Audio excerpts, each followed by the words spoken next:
You just got engaged, so what's next? So here's things you absolutely need to know for an epic engagement session. So let's talk about it. Hey guys, you're back with Jessica with Time and Some More Photography, and these are things you need to know for an epic engagement session.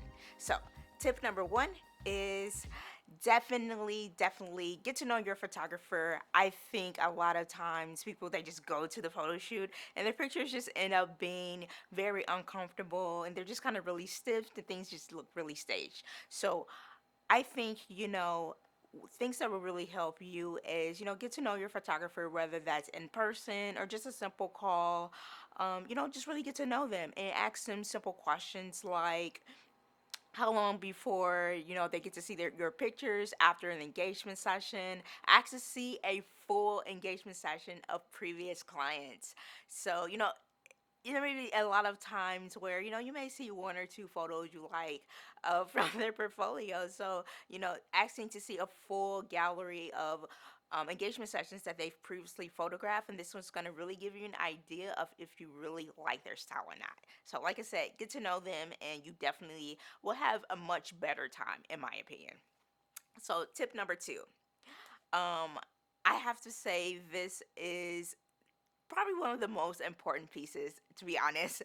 So wardrobe can really make or break a photo. So tip number two is make sure you're actually planning your outfits and consider things like wearing complementary colors to your mate.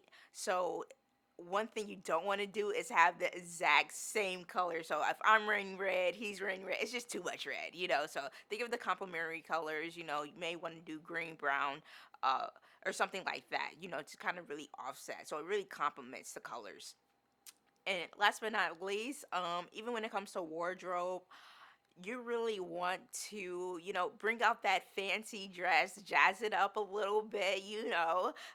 So this is your time to shine. So if it was never a better time, this is the time to, really get sexy. And I always recommend clients to bring two outfits. So one is going to be a little bit more dressy or formal. Like I said, jazz it up a little bit. But then you can also wear something that's a bit more casual for you guys as well. All right. So tip number three is, you know, I cannot stress enough how important the location is. So, for me as an artist, I really enjoy incorporating architecture into my photos. It just creates a really dynamic, artistic look.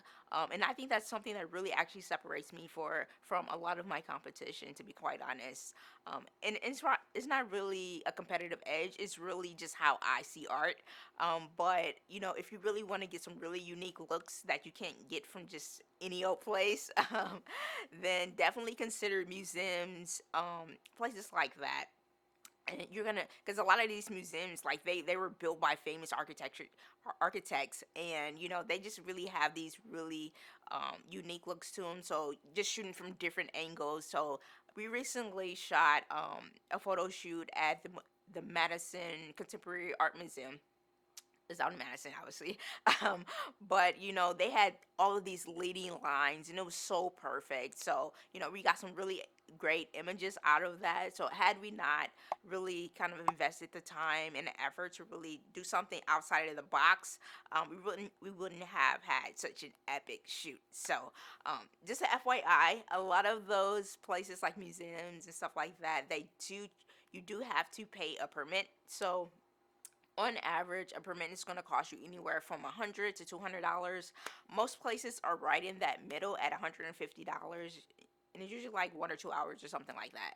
So, yeah, so those are my tips. If these were helpful for you guys, definitely express your thoughts in the comments. And if you haven't done so already, make sure you subscribe to my channel. Love you guys. Thank you so much for tuning in. See you next time.